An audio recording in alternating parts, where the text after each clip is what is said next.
Okay, that was an excerpt from Y'all saw Dwayne at D. Um, you can ask later if you want to know what that means. All right, so this is going to be kind of free form today. I'm going to go over some things that I had went over previous videos or previous lives, and I want to answer some questions that was asked by Rosen within Patreon. She emailed me and asked me some questions concerning Cathara 1, 2, and 3 levels that is being addressed on my channel and within the Cosmic Shorts. And so she has a few questions, and I said that I would go ahead and look to answer them here on this live. So I'll be doing that here in a moment. Far as translation within other languages here. I set it up for German. I set it up for a couple other, I think Spanish.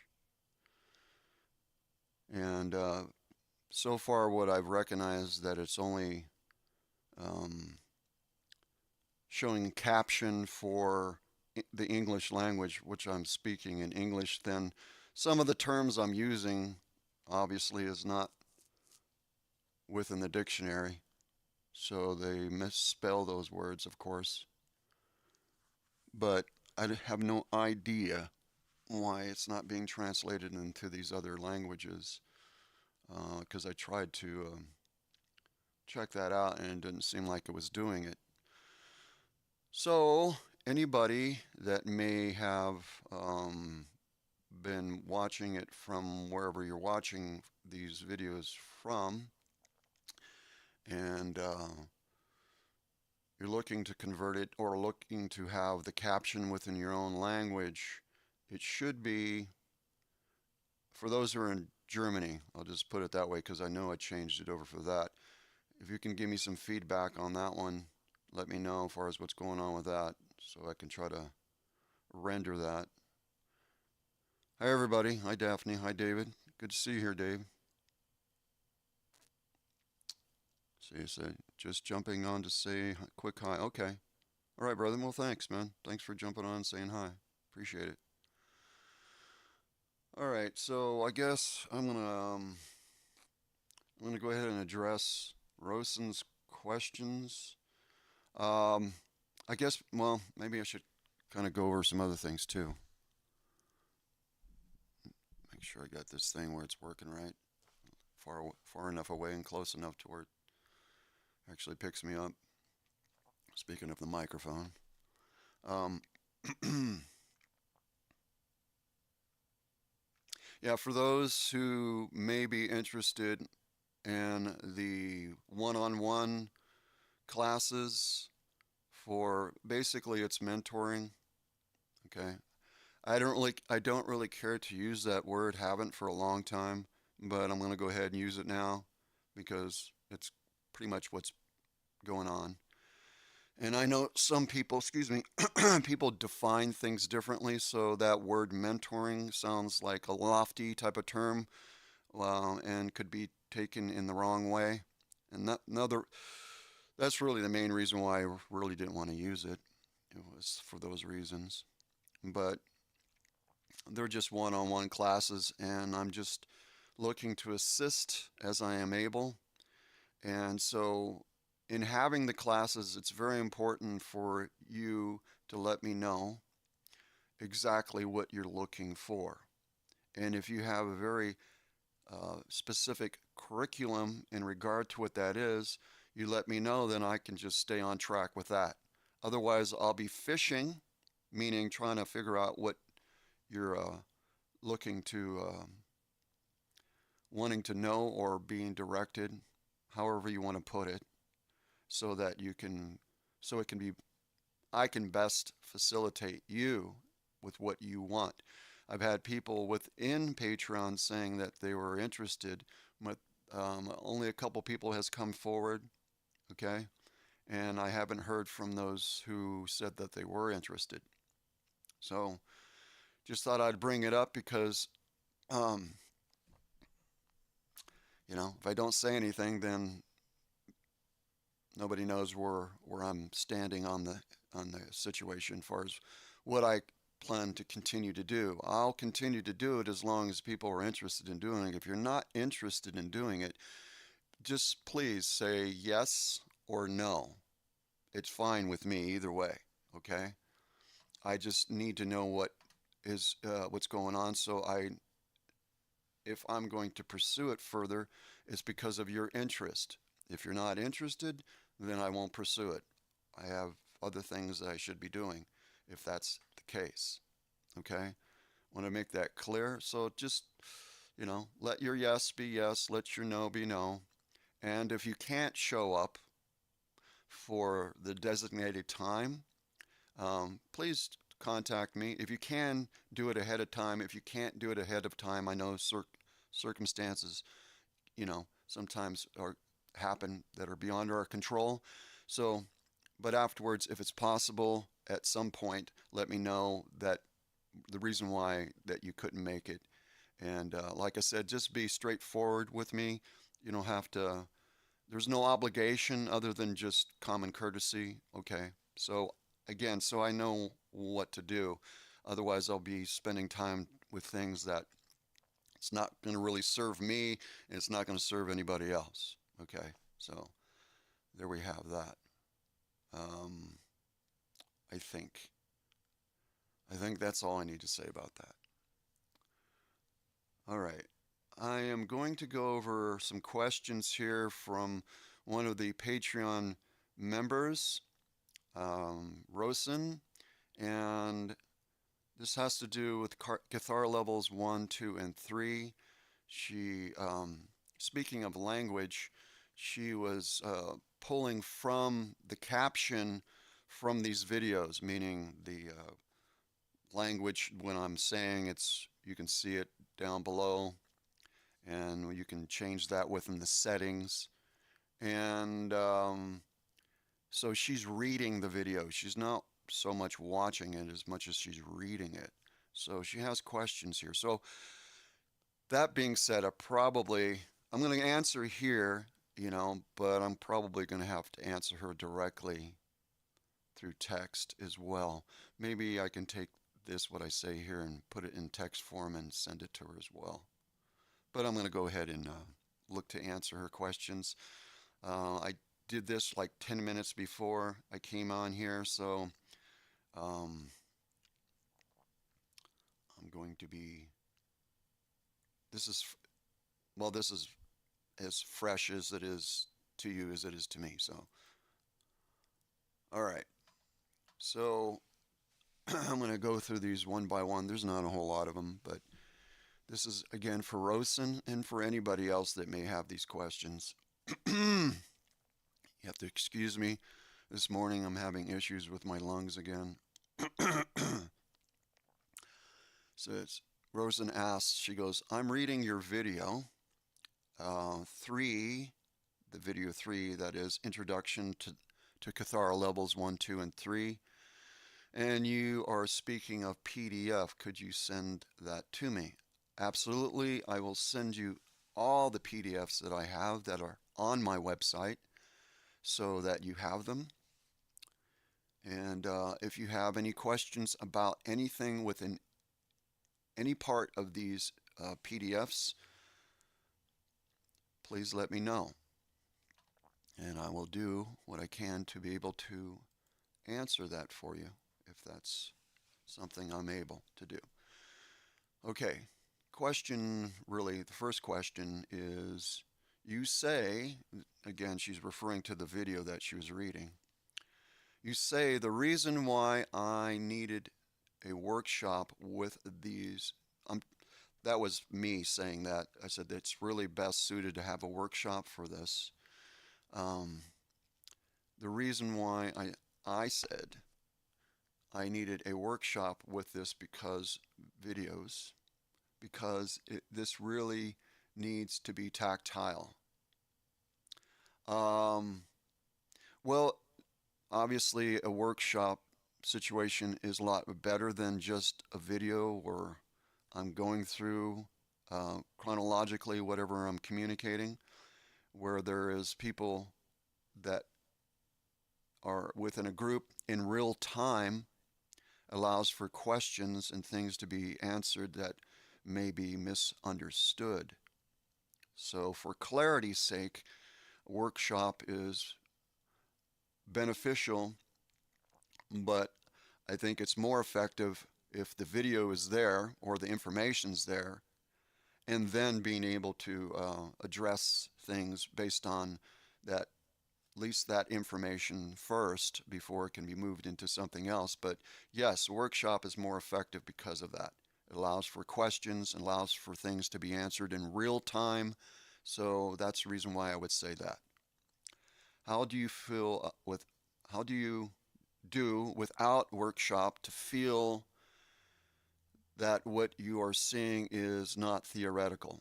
Okay, so I'm going to read that one more time. Um, how do I see, how do, okay, without the workshop, how do you feel into it, seeing this as being not theoretical? In other words, make it more personal, where it's applied in a way that it's effective for you. Okay. Now, all of this is theoretical, and what that means is that it is a model, it's a design structure that has order, and it has a very specific order.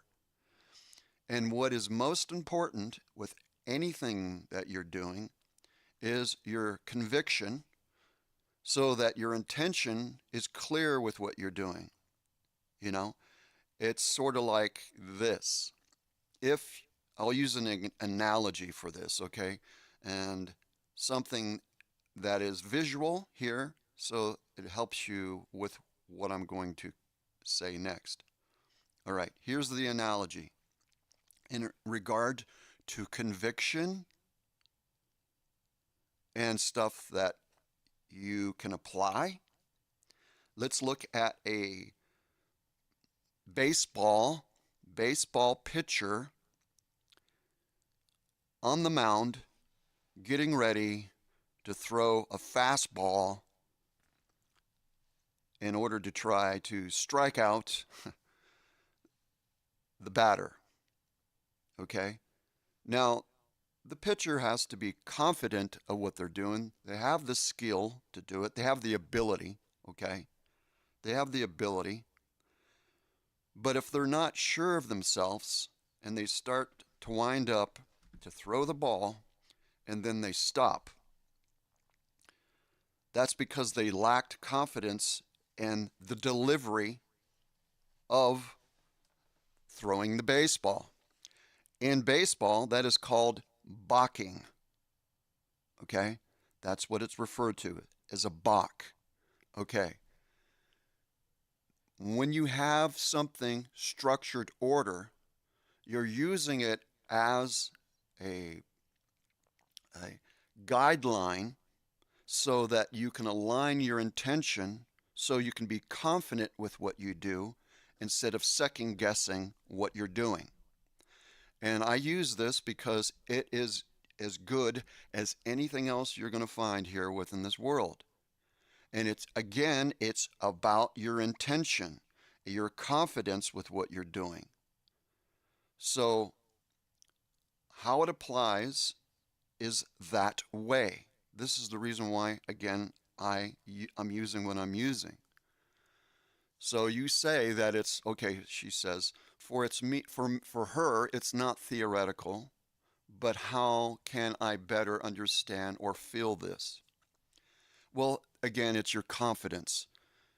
It is a model that is of structured order, and you can allow yourself to just embrace it for being able to direct your intention. Again, to be able to direct your intention, that's confidence. Okay? Then, as you do the techniques or you do anything associated with it that allows you to become more confident of what you're doing, the better off it's going to be, in regard to results within you.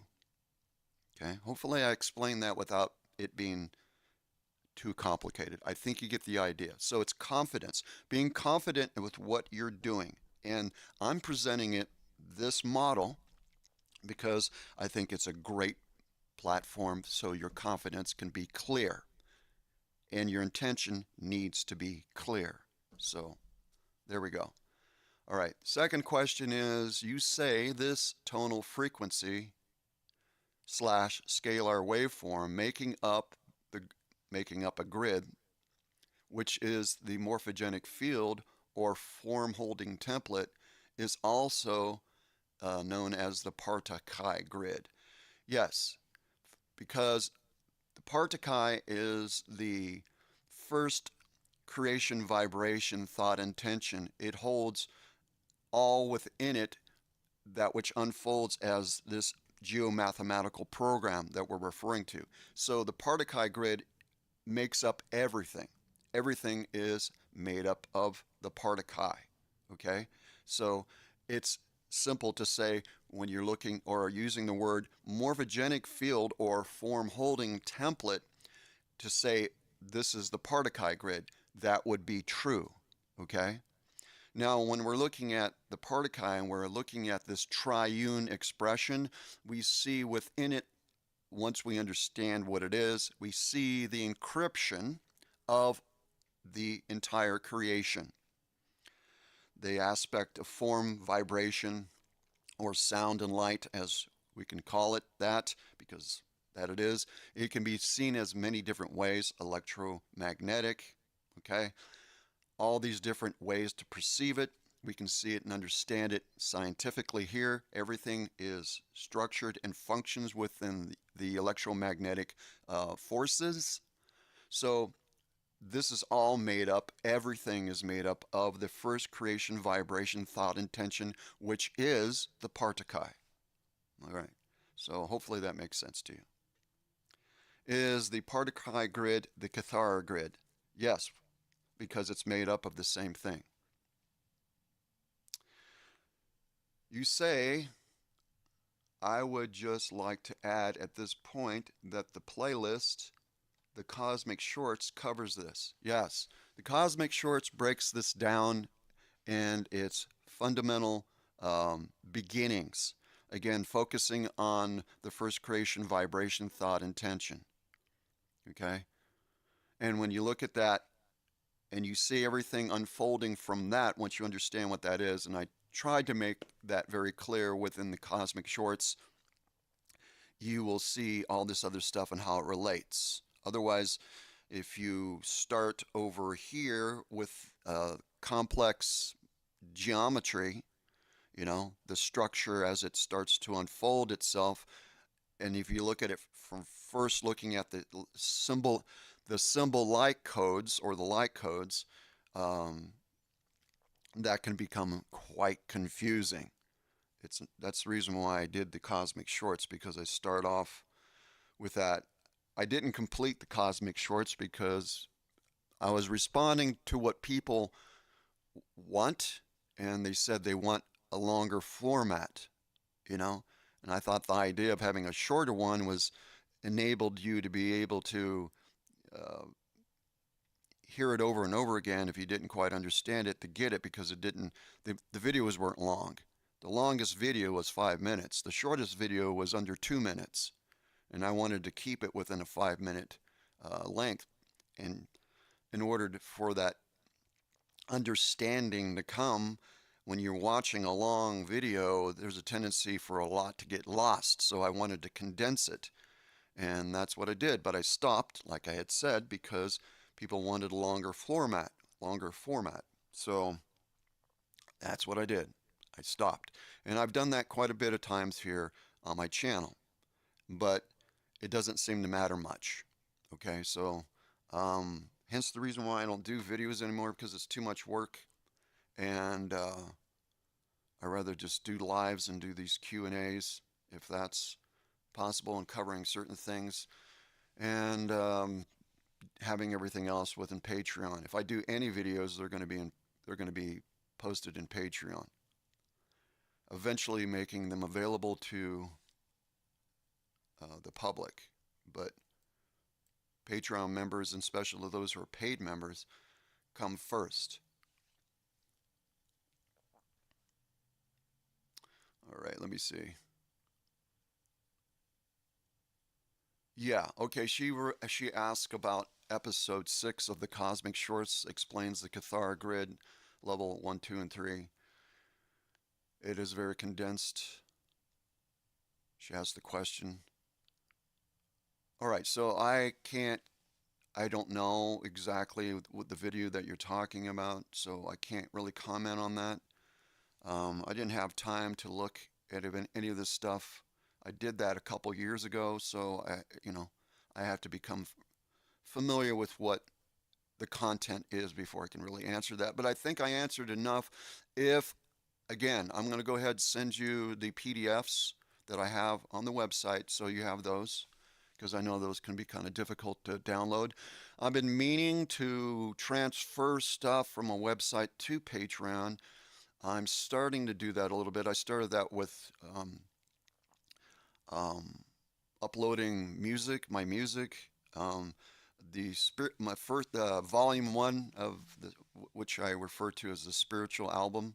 I have a lot of music, so I'm going to be uploading different types of music on there, as well as other materials that I have, and some of those materials being on my website, people can get it people can get it all in one place instead of having to run around different places. But there are, excuse me, but there are videos on my website. Um, and I don't know. I don't think I'm going to be transferring those over to the Patreon. I don't think that's necessary because most of everything there is here on YouTube. So unless somebody wants them or wants them there. But again, like I said, you can go to the website and you can just scroll through the menu and you can find what you're looking for as far as that goes. If, you know, say no more. Okay, so nobody else has showed up. And,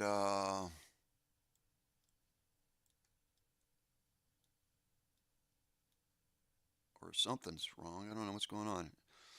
I was on, how come I can't get this thing to move? Okay, that's because there's no more comments. That's why. All right. Um, well, it appears to me that nobody's showing up here. I don't know. On my end, you have Daphne said hello. Dave jumped on, and uh, then he went ahead and jumped off. No, not anybody's. It's already almost been a half an hour.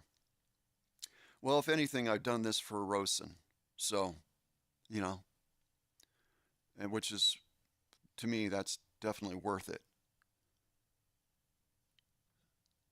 But I'll stay on here for a little bit longer. I was going to go over the anchoring of the monad a little bit more, talk about more of the idea of, well, I'm going to go ahead and do that anyhow. I'll just go ahead and do that. So I'll just kind of go over this and kind of recap it a bit, maybe define things a little bit better. If you would like to post any question or anything like that. Okay, Sylvana's here.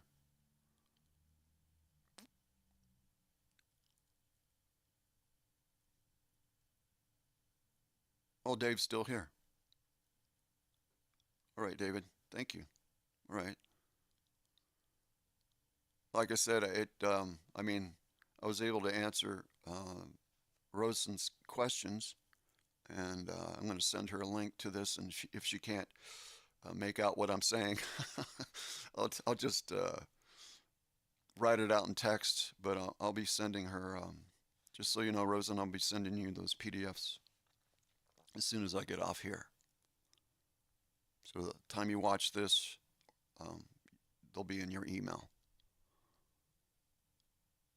All right, so I'm going to go over to the anchoring of the monad. So I'm going to shut off my mic here for a second because I have a little excerpt from chapter 2 of my book that um, helps bring clarity to what I'm going to be kind of going over. So I would recommend just having a listen to that rather than having it in the background.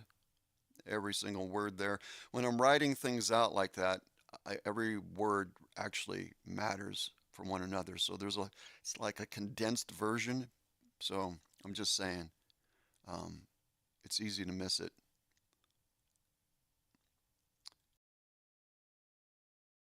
This field can be seen as an electromagnetic circuit. An electromagnetic circuit comprised of layers of grids and regulated energy centers.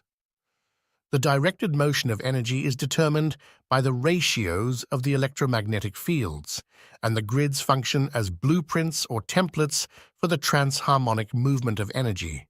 Within the grids, like a circuit, have points that control the flow or regulation of energy. Energy in this case is the substance of directed conscious awareness or intent, and that being a precise embodiment of intended awareness, again, the transharmonic transition of that energy.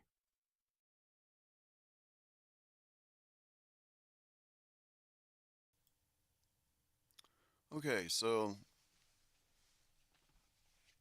form holding template, and I'm referring to it as, and as you can see in the diagram here, referring to it as a circuit, which is a perfect way to look at it. However, it's a very complicated circuit. I'm, based on the diagram here, making it very simple for a certain movement of energy, okay?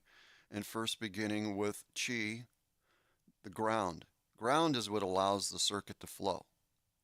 Reason why is because we're talking about the body we're in, okay? That's how things work here. This is how things work in manifest reality. Now, when you go out of the body, you start to look at the subconscious aspect of this, then you can see how it works. Okay, and it probably would look a lot different, but in principle, it's functioning in the same way. All right, so this is the reason why I drew this out the way I did, particularly for the anchoring of the monad. So there can be an image in your mind, understanding the flow and how current is flowing in regard to this. Okay? Again, emphasizing the idea of being in the body, the electromagnetic field. This is being produced by the heartbeat. And within it we can see the electromagnetic spectrum, which we can see, which is a very small sliver of visual light that pertains to what we call the chakra system. Okay? All right, so the chakra system, and again, looking at each color, each color is referred to as frequency or the spectra of frequency, right? Now, I can go over the keyboard again and show you that because it's one and the same thing, sound and light. All right. So within that circulation, within that field, which we can see as an image of the torus field, I didn't have any pictures here for this. I probably should have put that together. But everybody's familiar, I think, with what a torus field is. Okay. So it's just next time I'll have the pictures here. So pictures, makes it a lot easier. Give me a second here. I'm going to turn on this light. There we go. All right. Okay. All right. So that's the way you kind of want to see the energy flowing is within that torus field. All right. This is also to be understood as being what we're seeing as energetic movement and within the kathara. The kathara is the form holding template that is a consciousness construct that has three different stages to it, or three bodies. Okay. So within those three bodies, we can see these different frequency spectra or color, or again, frequency, which is consciousness moving through the structured design, hence the reason for the color and everything, reason for shape, like form as an example. Form is light, light is form, it's one and the same thing, and then you have different aspects of pulse wave, which is frequency, the oscillation of the vibration, okay, how fast or slow it is. All right. Anyhow, so when you're looking at this, you can see it as this movement of current, like you would see within a circuit, with an electrical circuit. So in order for current to flow, it has to have a ground. So this is about visualization. Doesn't take much, especially when you have something in front of you that's depicting this. And so when you do the exercise or you do the technique that I created here, which is pretty simple, you're just going through these and you don't need any music for it. You can just tone it. And that's something I'll go over again, but I don't want to do it today. Okay? But I can explain it to you. All right, so you're grounding again, you're grounding with chi, okay, and then using its overtone, which is on. So these two tones, right? And again, just to emphasize, when we're talking about these tones, we're talking about a way in which we're able to say them. Doesn't necessarily mean this is what they really sound like, because the harmonic um, makeup of these sounds are quite complex. But again, it's about your intention, and you're using it as a model, and your intention is most important. So we don't have to get into, the literal sense of what things are. This model works perfectly fine because in principle it all works this way. So when we use the word chi, does it sound like chi? Well, no, not really, but we don't have the capability to make that sound, but we could connect with it, and therefore our intention being clear, it works just the same. Okay, so chi, and then using its overtone, overtone meaning its faster oscillating aspect, or some people would use the word higher. Okay, I prefer not to use the word higher because it doesn't make sense with my model and way I understand how time works. So again, chi, then on, then moving into ki. As you can, if you're looking, I guess it would help to say, as I'm talking about this, you can look at the diagram and you can see from C1 and how it moves down. So I'll just start again. Grounding with chi, then after toning chi, you move into the next tone, which is the higher aspect tone, and then sounding that, then also going into ki, which is D13, and which is the primal light fields, visualizing the MC13 Earth's core, because you're going into the ground. That's where the ground is. As you can see, the line going to there, which is referring to the Earth, which is morphogenic chakra 13, which connects to dimension 13, one and the same thing. And then you move to the next tone, which moves up. As you can see, it turns into that gold line. Okay, that's the current flow. And starts pulling that current in because now we're grounded. And so Maya, the tone being Maya, then it's overtone Tua, which is the oversoul. Okay, this is the eighth dimensional consciousness, oversoul, or monad. Okay, then Mana, throat chakra, it passes through. And then Ki, which is the emotional center, and then its higher aspect, Mana, then the overtone Hum, and then Ki, and the overtone O. All right, so Chi, On, Ki, Mea, Tua, Mana, Hum, Ki, O, and then be able to go over the frequency spectra, which is the color. All right, so red, pale pink, turquoise, gold, pale gold, blue, pale blue, orange, pale peach.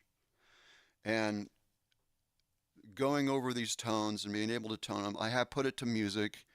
Okay, the music is the music that I already created for the lower aspect of the tones. I did that, I don't know how long ago. It's been close to a year now or something, I guess. I have no idea. It's hard for me to keep track of time, but it's been a while. It's here on YouTube. It's been in Patreon first. It's part of the series of our multidimensional anatomy.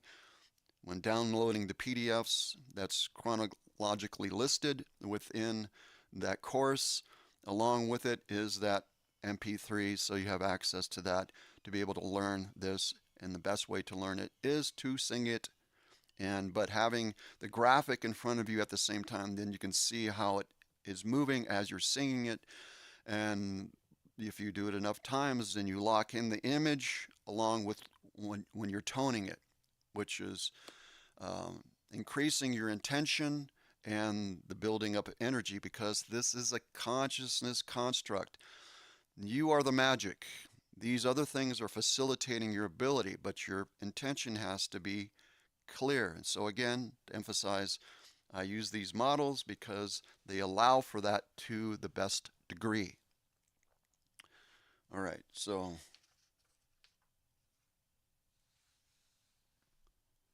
the energy goes to Maya, then down through Mana and Ki. Yeah, what's going on is we're looking at the eighth dimensional consciousness and we're looking at the second dimensional consciousness. And I had mentioned this before. What the reason for this is because the clearing that is not really occurring here within our um, three bodies, which is the Kathara structure. It's part of the transharmonic uh, ability to be able to be present here. You can think of this as being the interface, and then you have the blueprint, which allows for the energy of who and what you are to move into it in order to interface with this reality. But the structure, the math, if you will, the math has been altered where the mental and the emotional have been refracted. The refraction is within uh, the, which is to be understood within the star crystal sills. There's lenses that have, it's complicated, but I'm trying to simplify it, and probably I'm going to oversimplify it. But as long as you understand basically what I'm talking about, that's what's important. It's refracting the energy flow. So the star crystal sills act as um, valves, like valve turning on a valve and opening a valve a certain way, and you can open it up all the way. And it's so a certain amount of current flows because you just don't want to turn it up all the way. It'll fry this thing, you know. Anyhow, it'll shatter your template. So you want it to be very slow, but what has happened is that you have these lenses put in front of it, so it refracts the consciousness. Okay, it refracts the energy flow, the current flow, consciousness, and like a circuit, or like the other analogy that I use within my book, I do believe I refer to this. I may have referred to it in the sound and light techniques, which is this analogy. If you have a stream and you take a big log and you place it within the middle of the stream, the water will continue to flow, but not in the same direction that it was. It will go around, and as it goes around, it's going to the point of least resistance. Okay? So it's going to go to the ends. It's not going to go over top. If you have, let's just say that the log is a big log and the stream is a certain amount of water flow, and it's not going to go over top because the obstruction is causing it to go to the sides and around the log. So this is what we're looking at in regard to the refraction of current flow within the vessel. It's about opening these things back up again and dissolving, shutting off, getting rid of, transmuting these things that have been placed there to create what people would refer to as distortions in the mental and emotional centers. Okay? I prefer to look at it as congestion because, like a moving body of water, in contrast to a sitting body of water. A sitting body of water has the potentiality of becoming stagnant, where a moving body of water does not. Okay? And so there is a lack of movement, and therefore there is a stagnation is built up, and this is also referred to as being shadow body. It's just your energy being congested. And when your energy becomes congested in this regard, it creates issues. A lot of different issues, but let's just focus on the idea. Here within this world, there's a lot of mental and emotional dis-ease. And this is the reason for it, is because the vessel that we're in and the template, the structure has been altered. And I referred to this within a video that I did some time back, can't remember exactly how long, but the video was first entitled Why We Manifest Disharmoniously. And I break it down within that, explaining on a harmonic level what is going on. And within my book, I talk about this too, and the ways in order for it to be um, repaired. The bottom line really is your intention with whatever you do, and when you're working through the true nature of who you are, um, it's important to practice whatever it is that you would practice in order for your true nature to be um, facilitated. For a lack of terms, I'll use that because we have to renew our minds every day and recondition our thinking. And sometimes for certain people, it's a lot more difficult than others because of their life. You know, some people are just surviving day by day and they get hit left and right with stuff and they're just navigating through it.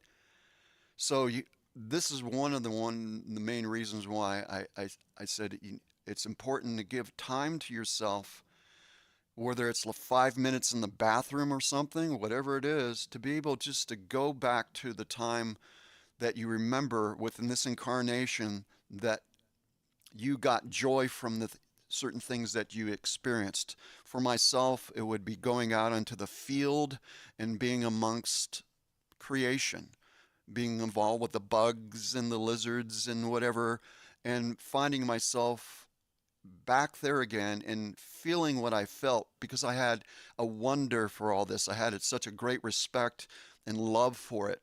And to be able to revisit that as much as possible every day. Just find your little space, find that place that can help you to reset yourself. That is most important because doing all this other stuff without having that there is really not going to serve you very well. So that's the reason why I do, because I know that everybody can do that. And, it takes, for some, it requires more than others to do that. Okay? So, just saying. So, having that as a catalyst for what you're going to be doing here, it has to be through your joy and love and just that freedom where you can open up. We come into this world and we might be like this. The next thing you know, it gets like this. This place is a tough place. It's hard. So, it's a challenge that we wanted because, we're not here for very long anyhow. We're in and out like a blink of an eye. But, if this is something that you want to pursue, but most of all, if I may add or just emphasize, whatever you feel that you should do in regard to being part of a spiritual community or whatever, or doing all this stuff or not. It's not about anything other than what you want to do. And let it be authentic. Let it be where you're doing something. If you're not doing any of this, perfectly fine as long as you can find your joy with what you're doing, and that your experience here can be the fullest of what you intend. There's always going to be obstacles. There's always going to be things that get in your way. But, as an example, I'm not going to be specific about this, but when I'm looking at other people that I respect that are within the music community or music world, and they've done what they've done, and they've endured and just kept going, and they kept this passion for what they were doing. And it was extremely a lot of hard work, especially you get becoming like a working musician. You have to be disciplining yourself all the time with what you're doing. A lot of times you're put into situations and debate, and your one's temperament could be where you just get really emotionally affected by things, and the word would be terrified to do the things that you're going to be doing, but you just put your head forward and you move according to your passion and desire, and you can see it written on those who have persevered with that and held on to their dream and everything else and was able to do it. You can see it written on their countenance, and then the way that they treat people, and they're just so respectful, because it's that when people go into whatever, that's perfectly fine. They don't have to believe anything, because where they come from is not here.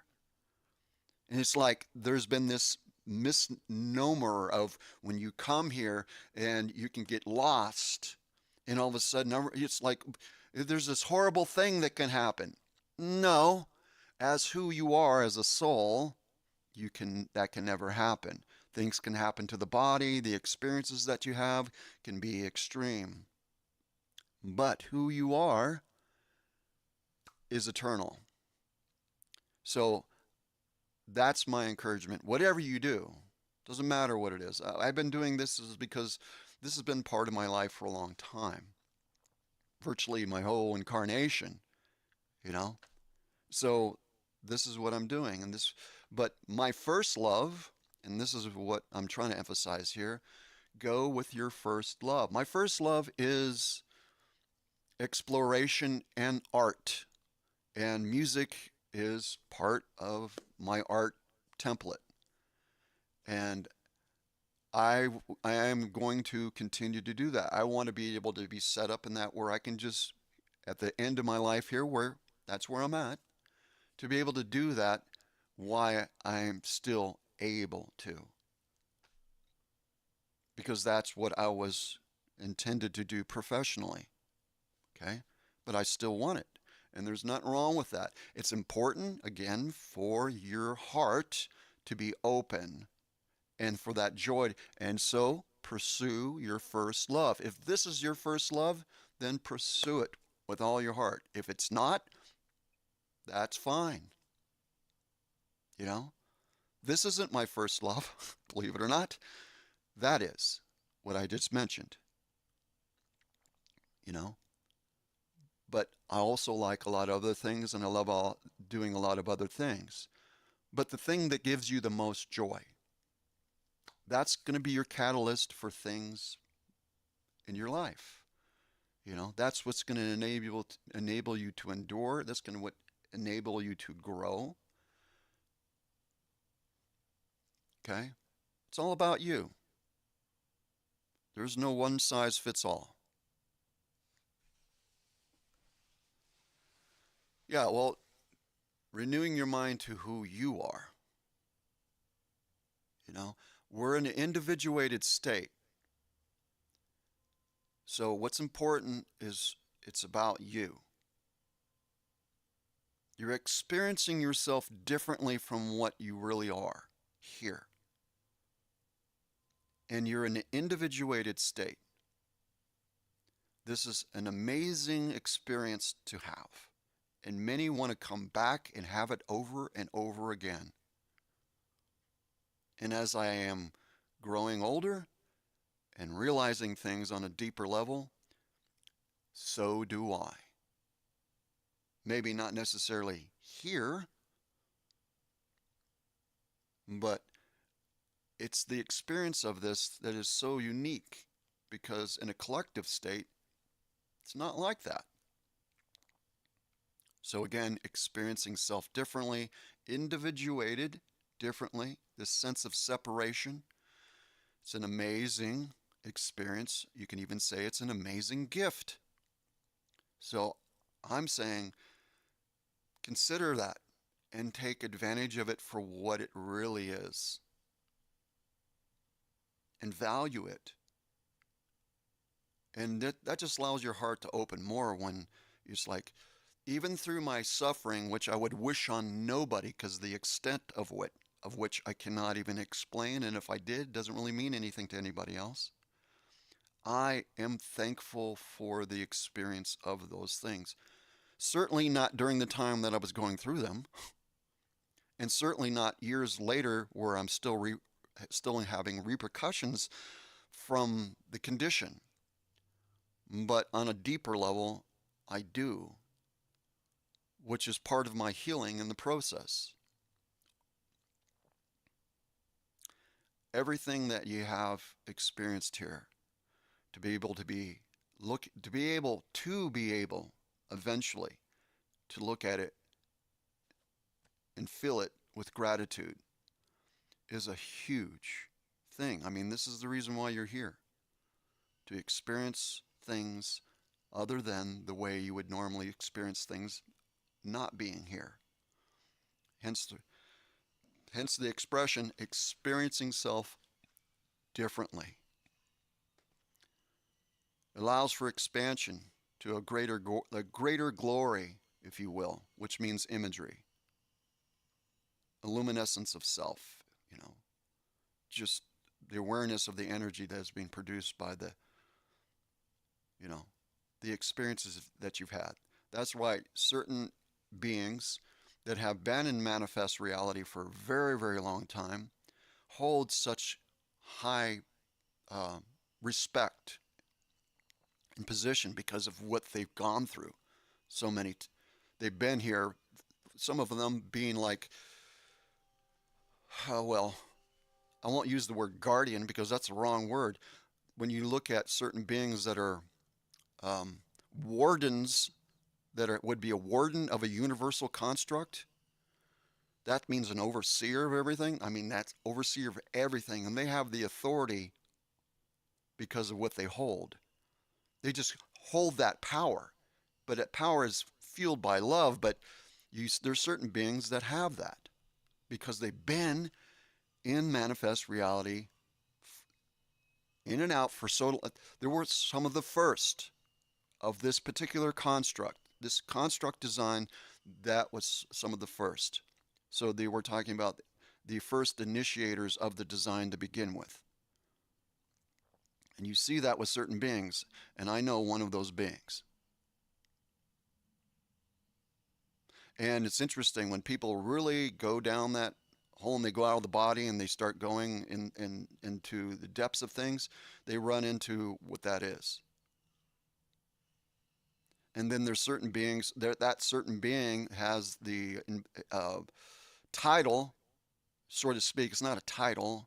It's just being, it's, when we look at the idea of the Christ, this being is the embodiment of the Christ.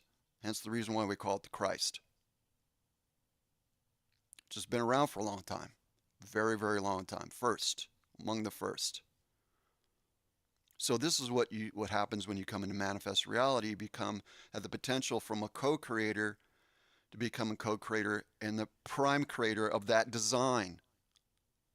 Because there's many, many designs. There's construct designs that have nothing to do with sound and light. The antithesis. Unable to define or explain or even consider what that would be. You have to enter into it in order to know what it is. Just like coming into this one. And they're infinite. And even the designs themselves that are of a particular design are infinite within themselves as well. Because it's a consciousness construct. For lack of terms, I'll use the word consciousness. It's part of the operating systems. And there's many ways to create within that. And this is just one of them among an infinite number of what that is. So perpetuating creation. So I use the word or expression perpetuating creation. This is what I mean by it, because as we expand, so does the creation. So hopefully that was defined a little bit better.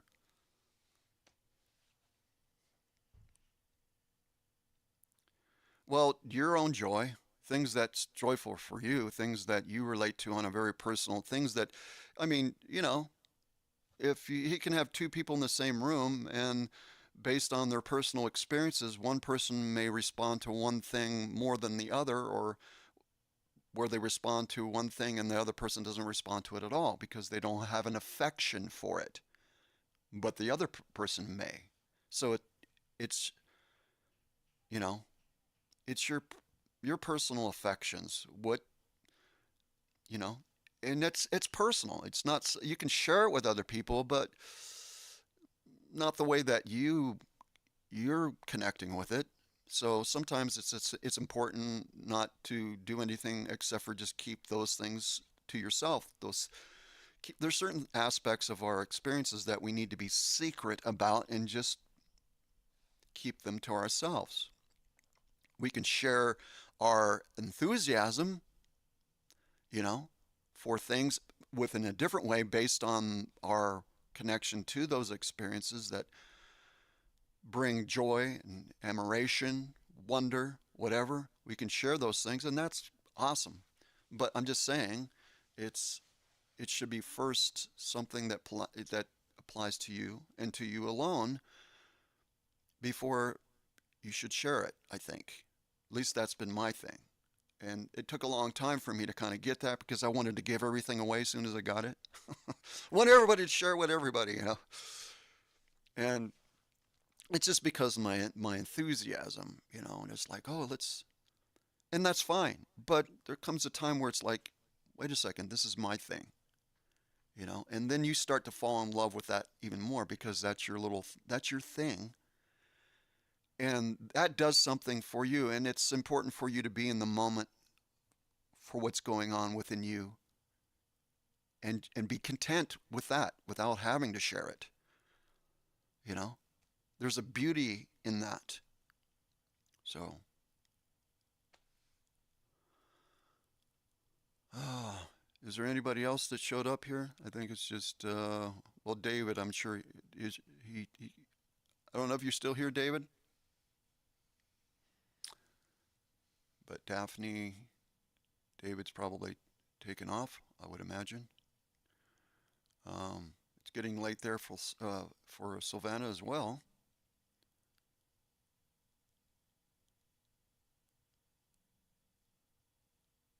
Yeah. So yeah, you know, yes to all of the above of anybody is what they're saying. I'm just elaborating on it.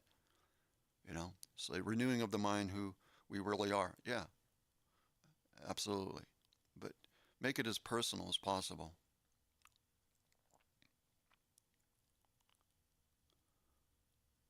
So the energy go. I don't know if I did. I Yeah, I think I answered that one.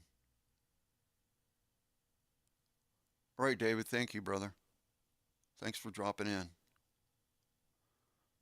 Oh, Rose, how you doing? I haven't seen you for a long time. How are you?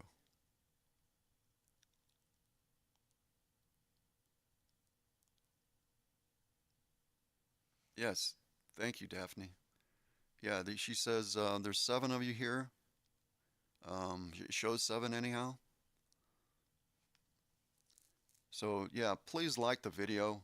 I've been here for quite a long time, meaning on this channel for a decade and a half. And so if you connect to it, what I'm saying here, have said, if you've been listening to the content, watching the videos, please, you know, subscribe. You can always unsubscribe, but please subscribe, share, comment. All these things are important to how YouTube works.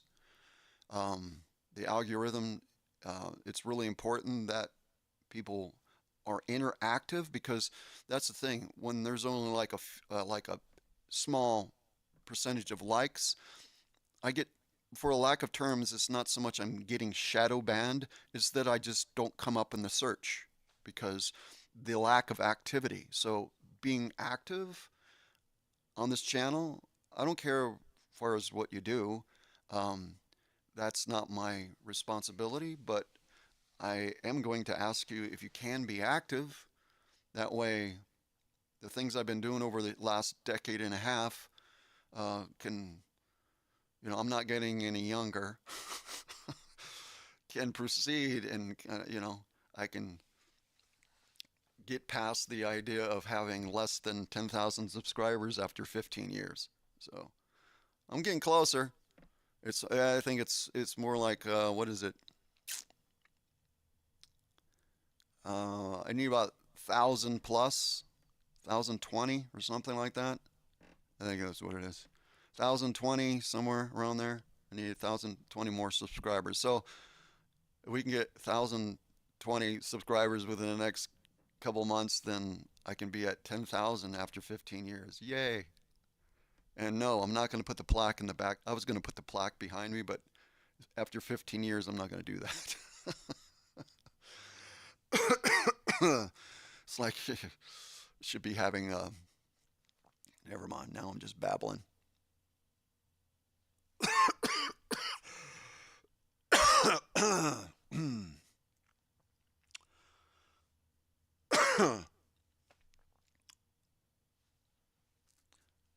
Probably should have muted myself before I start coughing into the microphone. Oh, yeah. All right, so um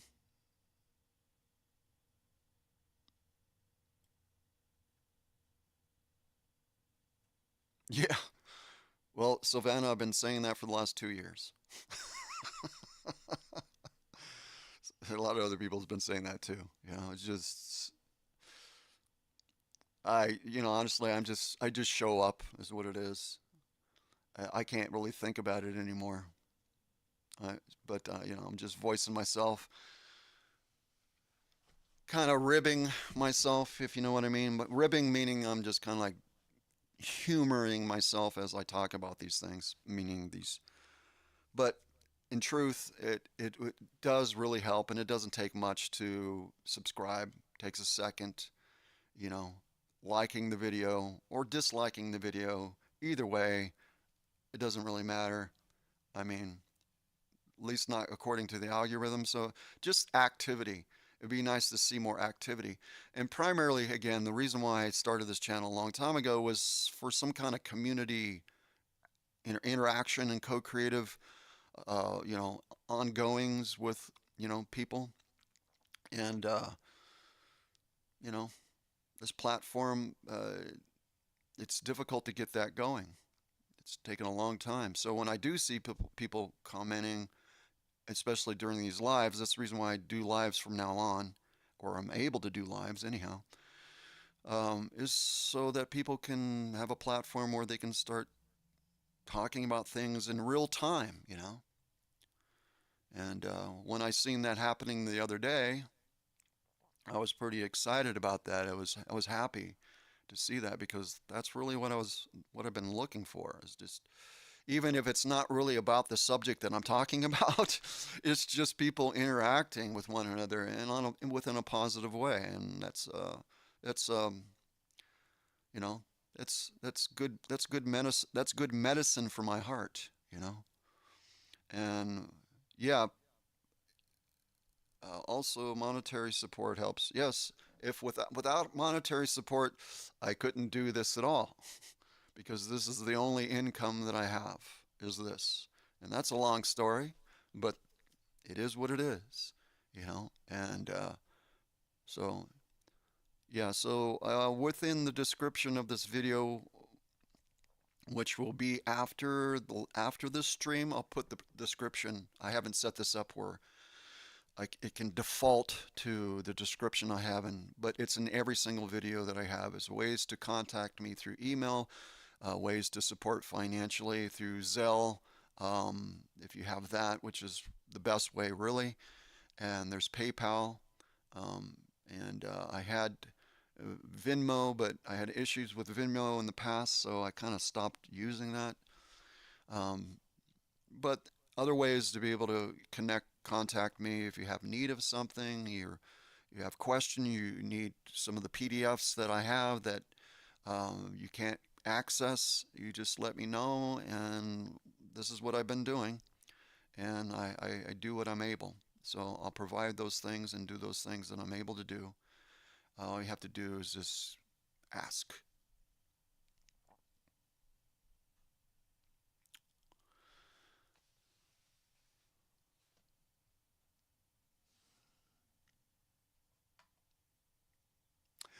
Yes, again, I will go ahead and address this because, just in case anybody's listening thus far, meaning far as with a replay on this or even presently, um, I've been doing one-on-ones.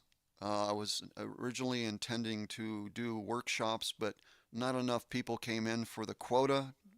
The quota wasn't met in order for me to be able to do that because of what it would entail as far as time and effort and all the different time zones that would be required for me to be able to facilitate. And so not enough people came in for that.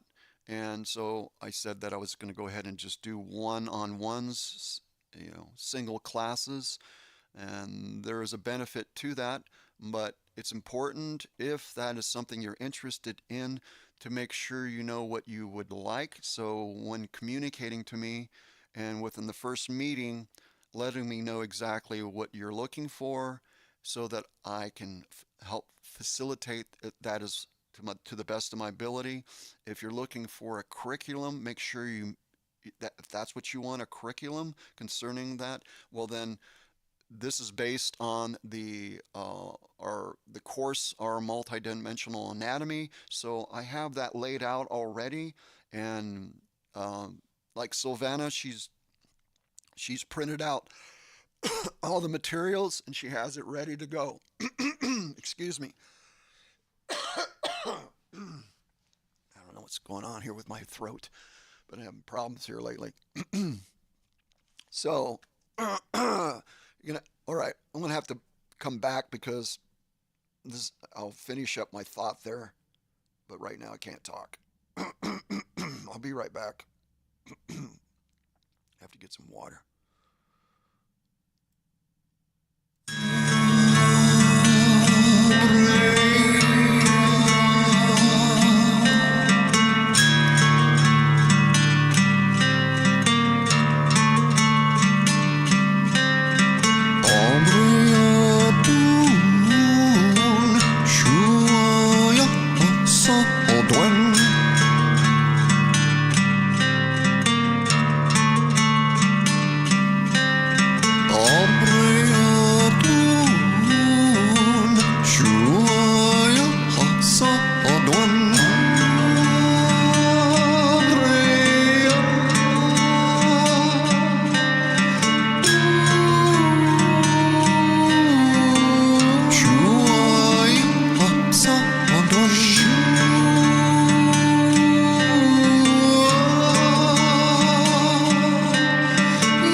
Okay, so I'm able to speak again.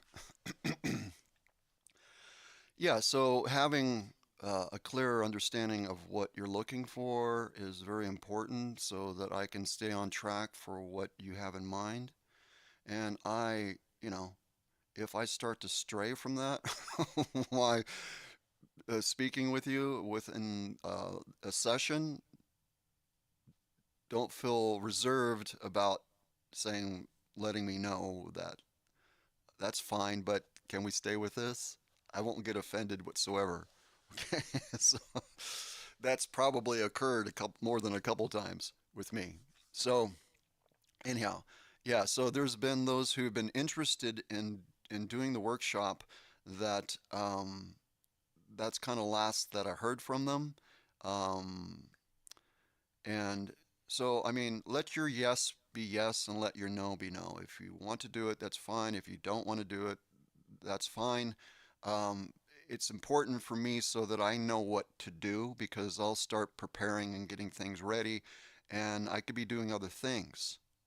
My time, like everybody else's, is quite valuable, and especially as I'm getting older, things become harder for me to do, and it is what it is. So please just let your yes be yes or no be no. But if you're looking for one-on-ones and you're looking for assistance, which I would refer to as being, mentoring, helping you with your direction, coaching, whatever term you want to use for it. Um, but again, the whole objective from the beginning for this was based off of the uh, course, Our Multidimensional Anatomy. So if that's what you're interested in, go ahead and contact me. Contact me directly or become a member of Patreon and contact me privately so that I know that you're interested in having you know, a class or classes and we can schedule something. Outside of that, I don't, there's nothing I can do. So, because people have commented here within YouTube and everything, I'm interested, they would say, but that a lot of people do that. So I will ignore that because it doesn't go anywhere. So you have to contact me and contacting me privately and so that we can arrange something to set up and schedule something that's convenient for both of us, or it would be more me facilitating what was most convenient for you. Um, then you know, we can proceed with it. Outside of that, can't do it. All right. So I think I kind of cover that more than I probably should have. It's important to be reminded and again to emphasize I need to know what to do. So, because if I'm going to be doing these things, then I'll give the attention and the time that it's needed. But if not, I need to be doing other things because there's other things I need to be doing. And I only have so much time and so much energy to be able to do what I'm doing. As an example to that, since I'm just rattling on here, I've been wanting to do certain music for the last 2 years that's still in the archives. I've got plays and um, you know things that I've written that are just sitting, and they've been sitting there for a long time because other things have take precedence, and it'll just sit there. Probably most of this stuff will never ever be you know put together so that it be something that I could present. You know, I have all kinds of stuff that just sits there. You know, and I don't want that anymore. I want to at least address the things that I want to be able to do. Is like Native the Willow. That's a musical. I want to be able to write and finish that, but mostly I want to be able to go out and play it. All these things I want to do. I think of going out and touring. I'm thinking of having choirs and everything with me. I have a vision for all the stuff I have. Those things are really, really most important for me. To go back to the idea of where your affections are, what's most important to you, what brings you a self of balance and fulfillment, you know, purpose. For me, purpose would be part of it. It's what I purposed, intended. It's part of my nature. It's what I intended when coming into this incarnation, this time. And, here I am. So while I'm at the prime, so to speak, of my life, and I want to be able to use that because that doesn't last very long. And so you can't wait around for things to happen. Either it's like yes or no. Are you going to do this? So when working with the public, like I have been, I'm going to throw this stuff out there in regard to what I'm doing. And if you're interested, then I'll be there and I'll do it. But if you're not, then I have to shift and do other stuff. I don't have time, you know. I'm not 23 years old. I don't have the options that I had before. I don't have the resilience. I have this is it. So just saying, you know. So I got some things coming up here, and if that doesn't happen, I had something planned with an individual that had contacted me a couple times, and I'll give it a little bit more time, but I can't wait. I've been waiting on certain things for certain people saying that they're going to do things over the years here. I've been waiting years for them to do it. I can't wait. And that's been my fault. I've been too, you know, I put too much stock in other things out that relates to other people's decisions. And if I had the time and I was younger, that would be okay because I would have the resilience, the energy, and so on and so forth to do more than I'm able to do now. That's for sure. So I know I'm kind of beating this over the head, but it's important to know these things because, well, you can read between the lines.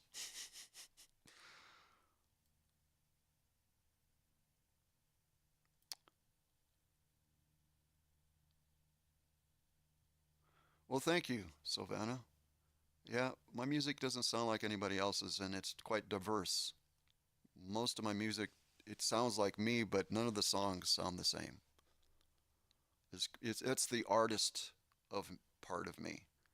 It's like when I was younger, I used to draw because that's the mediums I had to work with. Either a pencil and a piece of paper.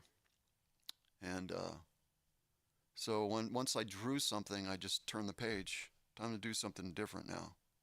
And I don't really think of it, but each song based on the story determines what it sounds like. It sounds like my voice, sounds like the way that I play, but none of it sounds the same. I cover a lot of different styles, I guess, but I don't think of it as styles. I just think of it as music.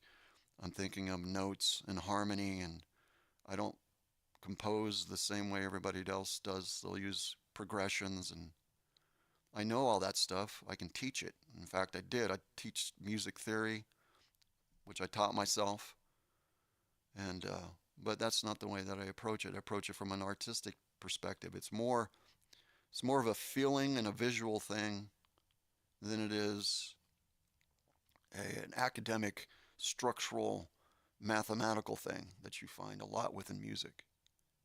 So my stuff sounds different because I'm telling a story, if it's instrumental or whatever it is. So sometimes it's kind of, I guess what I'm saying is like, if it sounds different, sometimes it takes a while to get used to it.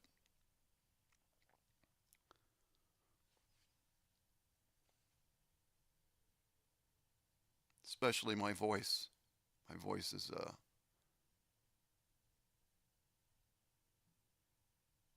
takes a bit to get used to.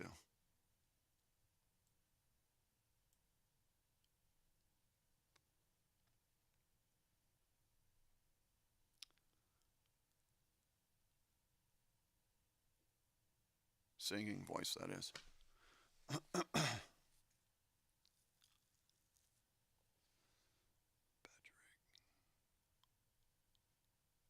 Did I miss something?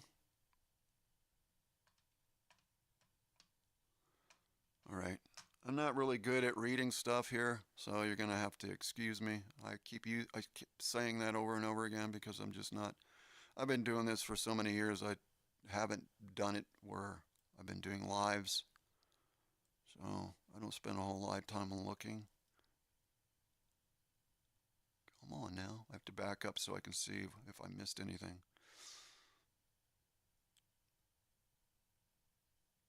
Well, thanks, Rose. Yeah, every Wednesdays and every Fridays, 10 a.m. here and on the Pacific Standard Time. For those who may not know who Cosmic Utopian Rose, um, we're like brother and sister. There's a video here on YouTube that we did together, and we're just like talking over one another, and everybody's listening to us, and they're just stressing out because, but it seemed really natural to us. So So it's there's a background that we have had from the very beginning. We recognized, I come from the line of Solomon. You Rose has been in Israel here for 20 years, 21 years now, Rose, and so it's sort of like this. You have a Greek family, you have an Italian family, you have a Jewish family. It's usually the person who's the loudest is who has the floor. So yeah, and everybody just kind of talks, and it's very normal, from a certain cultural perspective. Where other people, it's like it's not something they can relate to. But yeah, so anybody wants to go watch that video, whatever, you can. It's called Conversation with Rose, I think is what it is. Yeah, goes back what a couple years, 3 years maybe. I'm not sure. It's been a while, huh? But yeah.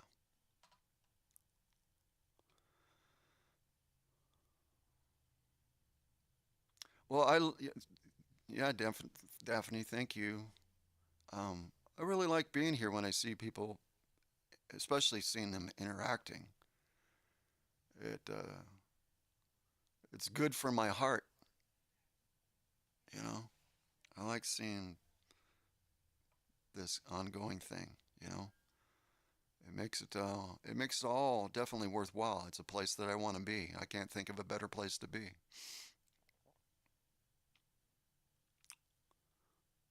when that's taken place.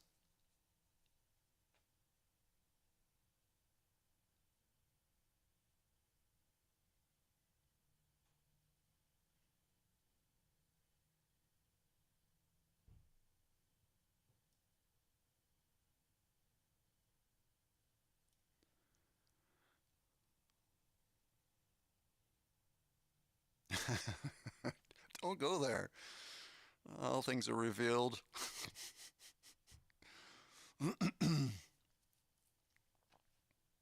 Well, thank you, Rose. Thank you.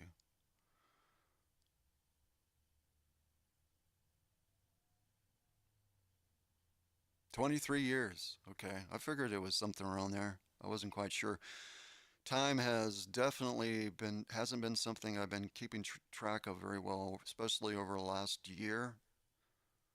I'm in the moment so much, it's like I can't even relate to the idea of the measurement of time. In truth, it's really just oscillation and vibration anyhow. Either slower or faster determines where you're at within the so-called timeline. It's not really even future, it's just faster. Faster oscillation is future, and slower oscillation is the past. And all the timelines can be, or moments within so-called within the time matrix configuration. Well, I'll just do it. I know I was going to end up having to do this anyhow. I start talking about it. When you have a low oscillation vibration like that, this is really depicting time. So as you move up, so does the oscillation become faster. So it's not higher, it's faster because it's about inner worlds, outer worlds. Sort of like throwing a pebble in a pond and type of thing. So it's not above. That's the construct design when you're thinking above. That's the illusion. But in how it works, as you go up each octave, so does the oscillation of the vibration becomes faster. So we can see it as moving up in time. One can say that, but there's really no past, present, and future. It's just different vibration, oscillation, pulse waves, or speeds. So this depicts what the time matrix is on a harmonic level, and it is harmonic. So there's many ways to explain the harmonic structure, how it unfolds into these different aspects. The equal opposite expression, what you see within vibration, pre-sound, the equal opposite expression, or inversion, like a chord inversion, like taking a chord inversion. It's the same chord, same thing, but it's different because of the interval relationship. Okay? Same thing with vibration. You have vibration, which is pre-sound. This is what holds the code. Okay? And then you have the inversion of that, which then you have vibration oscillation, which is light, pre-light, light. Okay? And then vibration, matter, antimatter, so on and so forth. Um, Electrical, yada, yada, yada. It's all part of the same thing, the encryption within the code, the idea of male, female, same thing as part of the construct design. We can become anything that we want to be based on the design structure within manifest reality. But obviously, we transcend all this. We didn't come from this, we just come into it. So that includes all the inner worlds too. So the inner worlds and outer worlds, it's all part of the particular design structure, what people would call a source construct field, which, using the word source, it's like plugging a electrical outlet, plugging into electrical outlet, and that's the source for electricity, but it's not like one thing. It is an energy source, right? Coming from a particular thing, but which is not singular. Yeah, so anyhow, I'm not going to belabor that anymore. But I've covered this a little bit. When dealing with the time matrix in regard to how it works, need to spend like a whole video or live dealing with that, which I'm going to probably, maybe I'll do Friday. I'll just come back to it. Because all this stuff I'm talking about, it's all part of the same thing. And it's important, at least for me, to be able to eventually get it where it's like you see how all of it ties together. That it's not, none of it's separate. It just has different function. So, like when you look at the encryption of the first creation, vibration, thought, intention, you see all of everything that unfolds within that, or at least you see the potentiality of it. So when you start looking at the complexity of the geomathematical structures, you don't get overwhelmed by looking at the complications of that geometry, which it gets quite intricate. But it's all part of the same thing, meaning it has a very simple encryption foundation from which things unfold. Be it that it's a consciousness construct, it has all the potentiality based on the creative imagination. It facilitates the creative imagination of the God sentient being, which you and I are. All right, so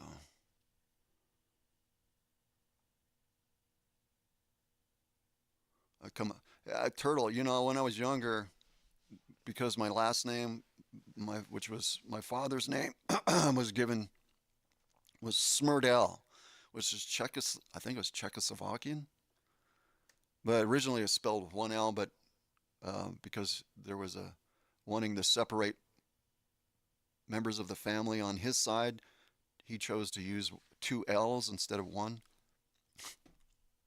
I have no idea. I'm just saying. Um, but that's the spelling. Smrdel. It's Smerdell. And when I was younger, though, it used to be called Smurtle Turtle. So that's funny that you say that. No, I've not come. I haven't been in a shell.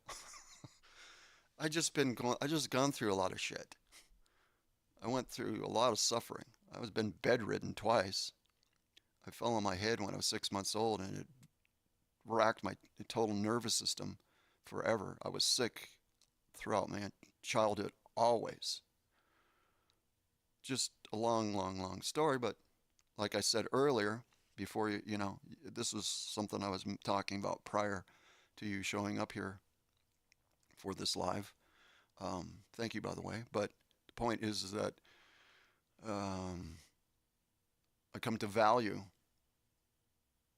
the extent of everything that I've experienced. And you can't do that while going through it, but you can potentially, as you've gone through it, and being able to process and being able to move over to another stage. But I understand what you meant, and I receive that. Thank you.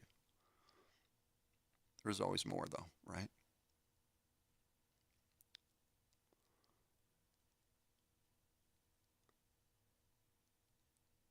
Yep, I'm sure. Yep.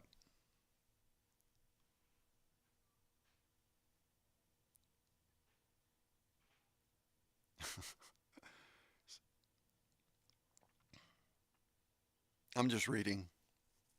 Like I said, I have to take time out to do that because I find myself staring into the camera a lot. Just used to doing that. Trying to give my undivided attention and give focus, respect. But it's been a balancing act here.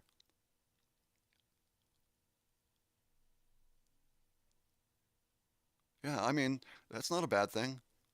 I mean when I was younger, I was like people would call me Smurtle Turtle. It was the tone that they used. It wasn't necessarily certainly was not the idea of. I had a love for turtles, so a love for all life. And when I was younger, especially reptiles like lizards. Oh gosh, I had like a love affair with reptiles, everything really. But something about them, I just liked their face, you know. And lizards, I'd take lizards and I would hold them like this, and they would bite my nose. But I just, yeah. So as far as the name or depicting the depiction of a turtle is like, oh, that's nice.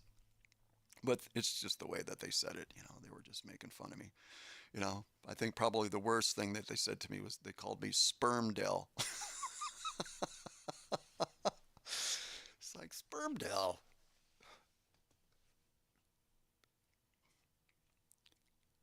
That's right. I marked this not for children, so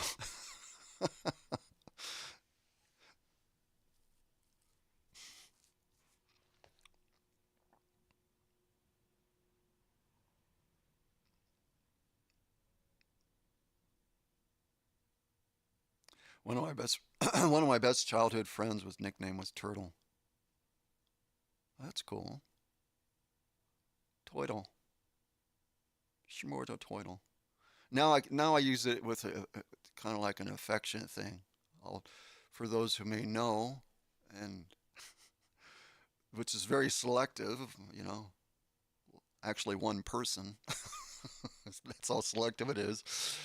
I'll use that emoji, representing me, and that's what I mean. Schmurtle turtle. So I make fun of it now, and I find it an affectionate type of thing. I think it, you know. All right, so what else we got going on here? I think that's pretty much it, I suppose. What time we got going here? 11:37, so I've been here for an hour and a half plus. And I mean, I can go out with some music.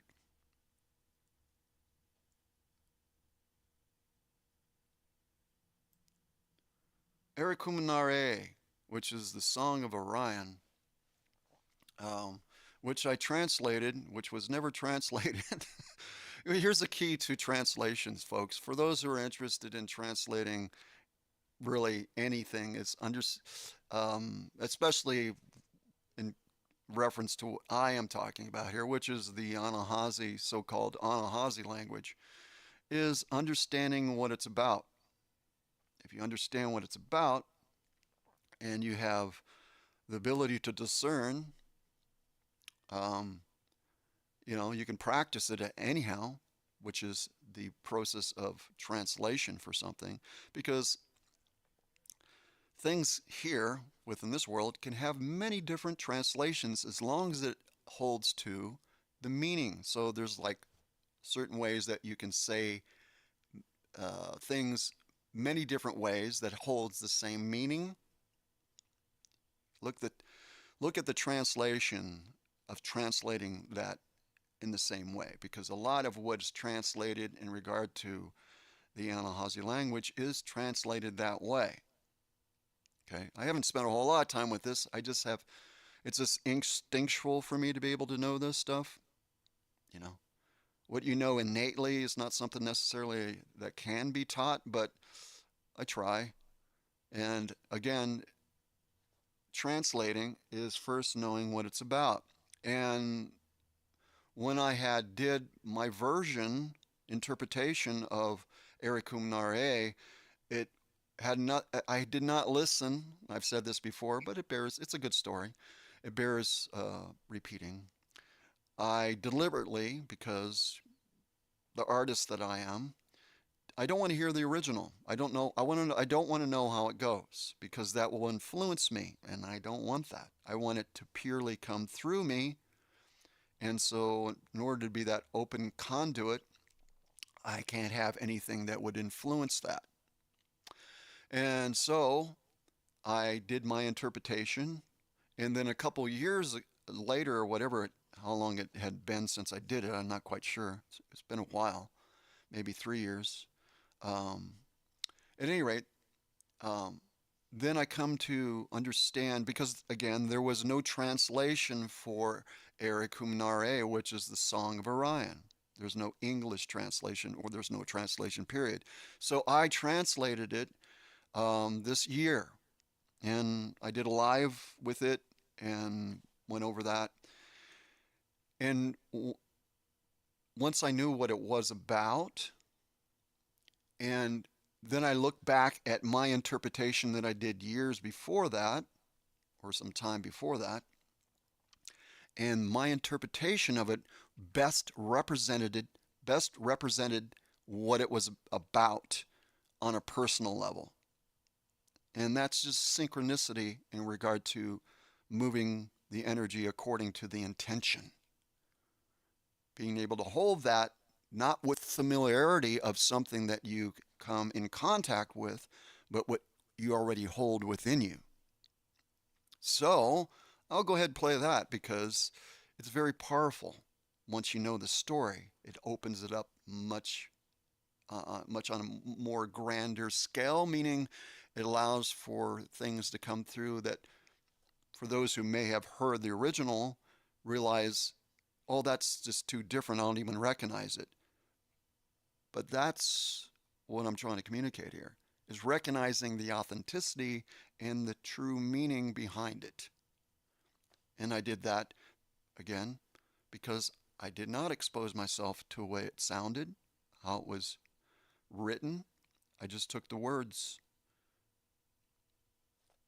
and for lack of terms, I'll just say I channeled what was inside me concerning the meaning of that. And it's a very emotional, and it's a very intimate, and it's a very powerful experience that took place in regard to that aspect of the timeline. Okay. And I was kind of surprised, but yet not when I listened to it after the fact, and I'm going, huh. It's sort of like me beside myself listening to something, which is me, but me on a different oscillating level.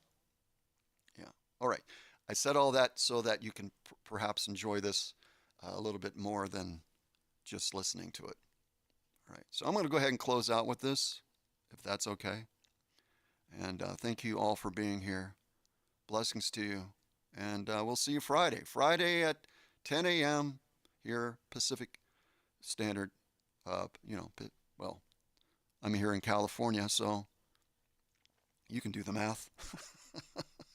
Same time, Friday. All right.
Okay, so I just wanted to say goodbye to everybody again and thank everybody for being here. Thank you, Daphne.